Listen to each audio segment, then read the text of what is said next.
வணக்கம். நான் சுதர்ஷன் மகேஷ். தில்லி சட்டசபைக்கான தேர்தல் டேட்டெல்லாம் அனௌன்ஸ் பண்ணிட்டாங்க. வேகம் எடுத்து போயிட்டு இருக்குது. இப்போ இருக்கக்கூடிய ஆம் ஆத்மி அரசாங்கம், அந்த அரசாங்கத்தின் மேலே இருக்கக்கூடிய ஊழல் புகார்கள், முன்னாள் முதல்வராக இருந்த அரவிந்த் கெஜ்ரிவால் அரசனுடைய பணத்தில் தனக்கு கட்டிக்கிட்ட பங்களா, அதில் பல கோடி ரூபாய் செலவழித்தது, எஸ்டிமேட் பண்ண அமௌண்ட்டை விட அதிகமான அளவில் பணம் செலவழித்தது. ஸோ இதை பிரதமர் வரைக்கும் எடுத்து அரசியல் பண்ணது அப்படின்னு சொல்லிட்டு அங்கே அரசியல் களம் சூடு பிடித்து போயிட்டு இருக்குது பிரச்சாரங்கள். இன்னொரு பக்கத்தில் ஆம் ஆத்மி தரப்பிலிருந்து நாங்கள் மத்திய அரசோட மோதல் போக்கை மேற்கொள்கிறோம்னு சொல்கிறாங்க.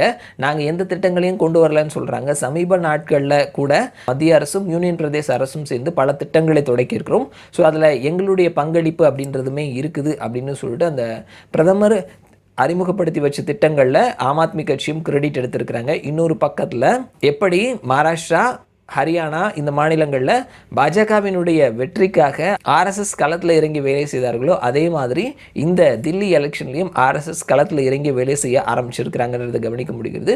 ஸோ இது எந்த அளவுக்கு பாஜகவுக்கு கை கொடுக்கும் அப்படின்றது வெயிட் பண்ணி தான் நம்ம பார்க்கணும். ஸோ இந்த எலெக்ஷனில் யாருக்கான வாய்ப்பு இருக்குது அப்படின்னு சொல்லிட்டு சமீபத்தில் ஒரு கருத்து கணிப்பு முடிவு வெளிவந்திருக்குது. ஜன் லோக்பால் அவர்கள் தேர்தலுக்கு முந்தைய கருத்து கணிப்பு முடிவுகளை வெளியிட்டிருக்கிறாங்க.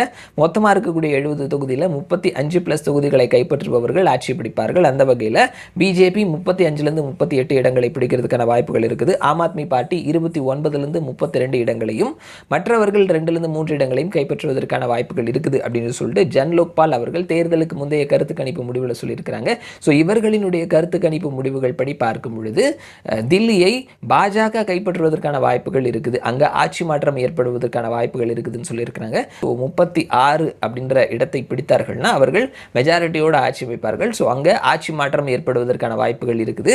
Maximum seat பிடிச்சாங்கன்னா 38, Aam Aadmi maximum பிடிச்சா கூட 32 தான் அப்படின்னு சொல்றாங்க. ஸோ இங்கே பிஜேபிக்கு வாய்ப்பு இருக்குது அப்படின்னு சொல்லிட்டு ஜன் லோக்பால் அவர்கள் தேர்தலுக்கு முந்தைய கருத்து கணிப்பு முடிவாக வெளியிட்டிருக்கிறாங்க.